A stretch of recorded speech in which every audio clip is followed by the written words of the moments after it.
Hello, YouTube friends. You know who it is. It's your old buddy, old school, with a modern twist. We're going to talk about something most important today. We're going to talk about something that I'm kind of afraid of. But real quick, we put us some new shelves in the room here. Let me spin you around. We still got to clean over in this area. We did have that table cleaned off, but here's a project that we've been working on, a little box. Real quick, got us another cabinet over here on this wall. We may have to take all the stuff out of here and put something else in there, and that's what I'm getting ready to talk to you about.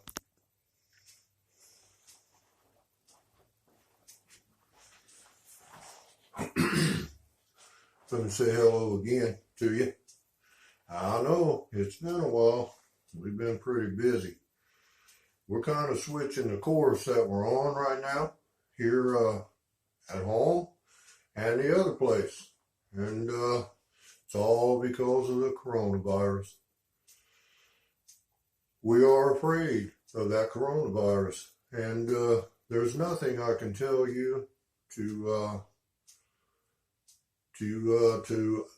except wear the mask. Perhaps you're going to have to do that and keep your hands clean. But that's not what this video is about. This video is a little bit about prepping because you may not be able to leave your home. And just a little bit about prepping. That's about all it is. And there is no way that we'd ever make a fear video. So I don't want anybody, because I am afraid of the coronavirus. I'm only afraid that it's going to hit our area right here. And there's a good possibility that could happen.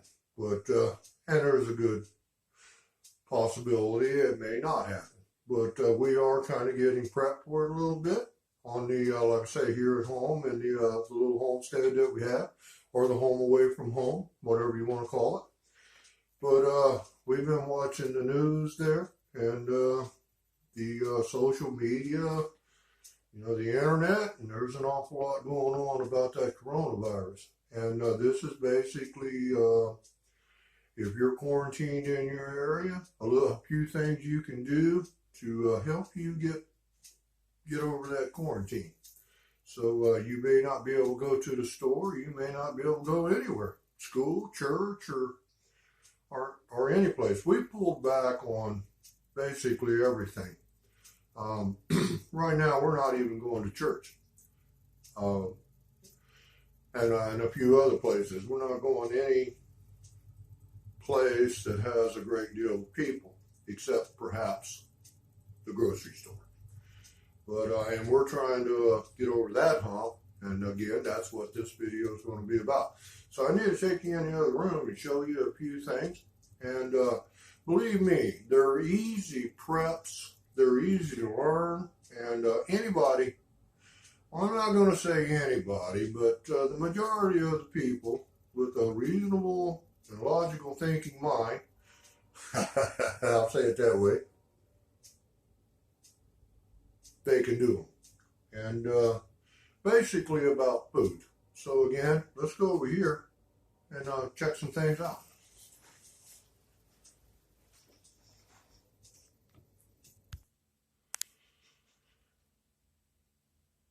I'm going to show you part of the little pantry that we have in this room. And these are just a few things that you can pick up at your local grocery store.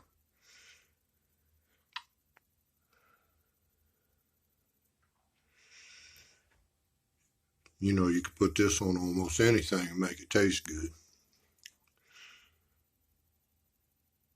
But we just want to show you. We got one down here, little rack down here, part of the food stores that we got here. But this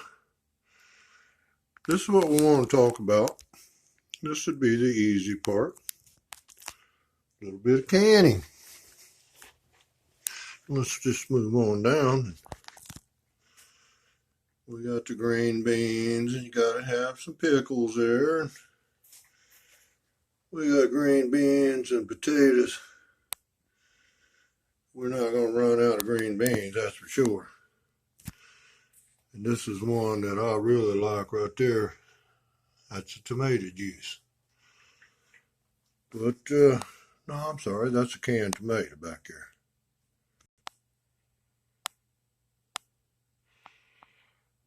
And we got got some jelly, all kinds of jelly there.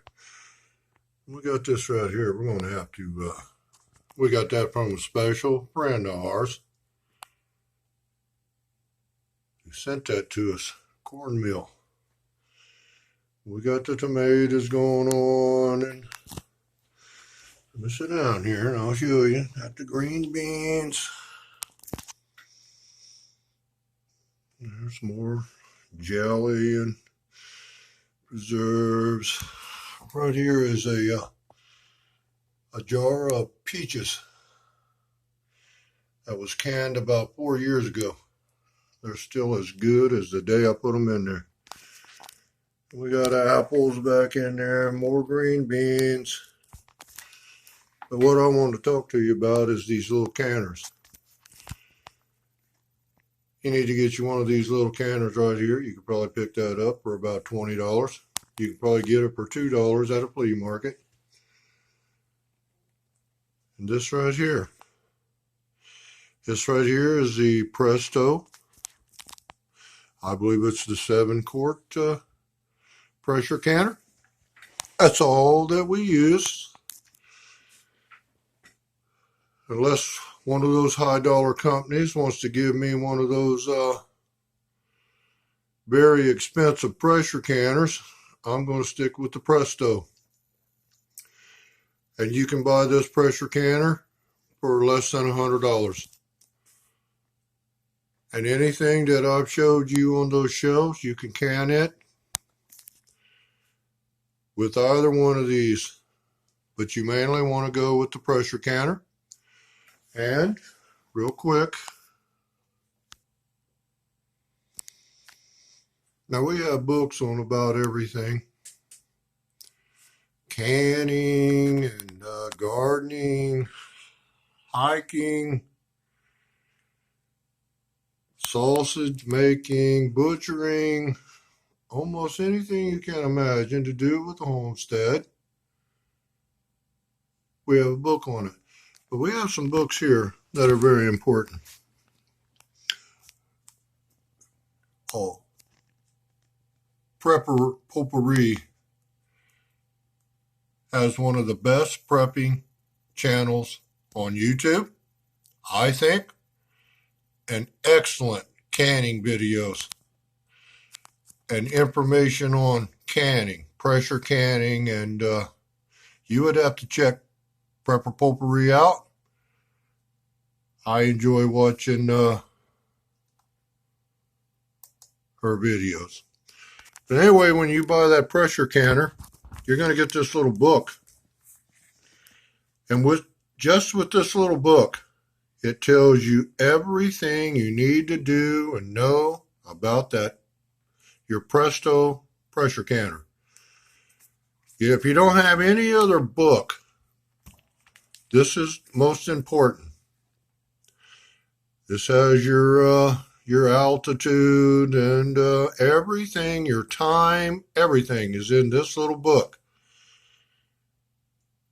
Plus you have the internet, but Ball, the Blue Book. This book, I'm sorry, both of these books actually belong to my mother. And on preserving. But with these books, mainly this book, you can can just about anything.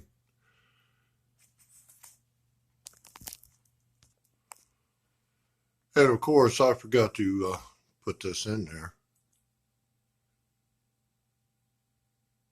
You got to have the coffee.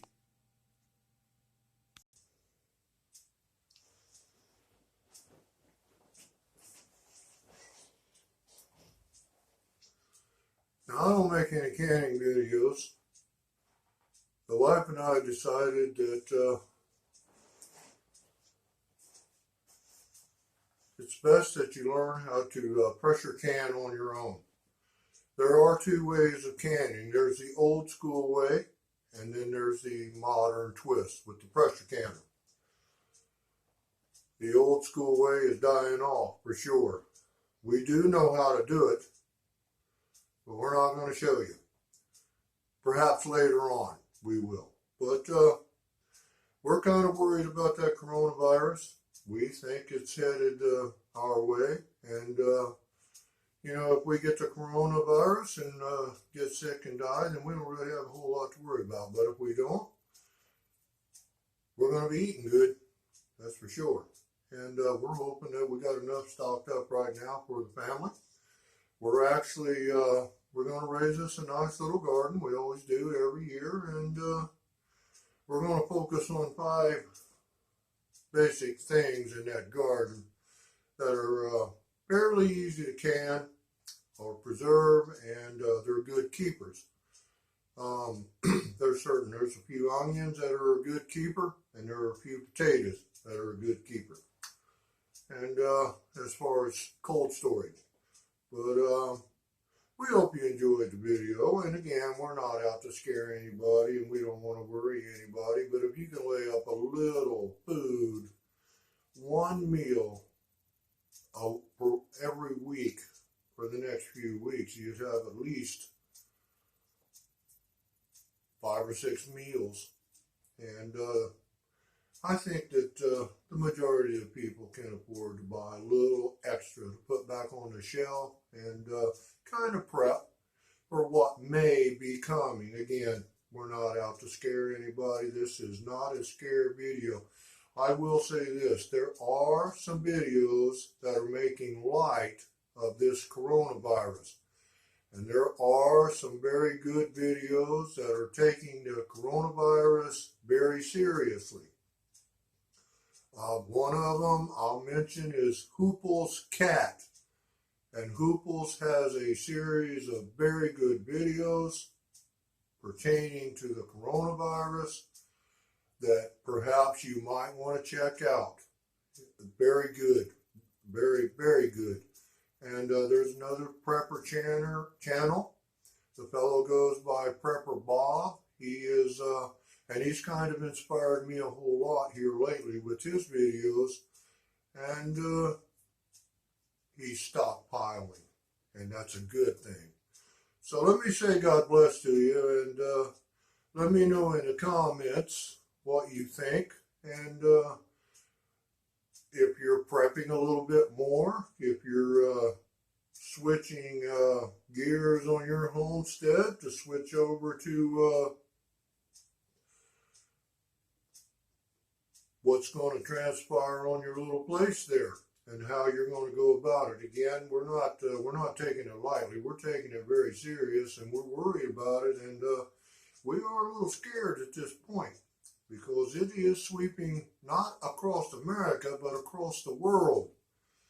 And it's not good. It's not a very good thing.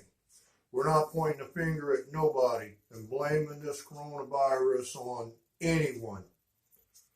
We know from what we've read in the scripture that there are things that are coming our way, and that's part of it. We'll just leave it at that. Again, you have a good day. Thanks for coming by and watching the video. And leave me a comment, thumbs up, and if you feel like subscribing to the channel there, we would appreciate it. And we'll try to get back with another video shortly. It has been a while, but again, you have a good one. We'll catch you.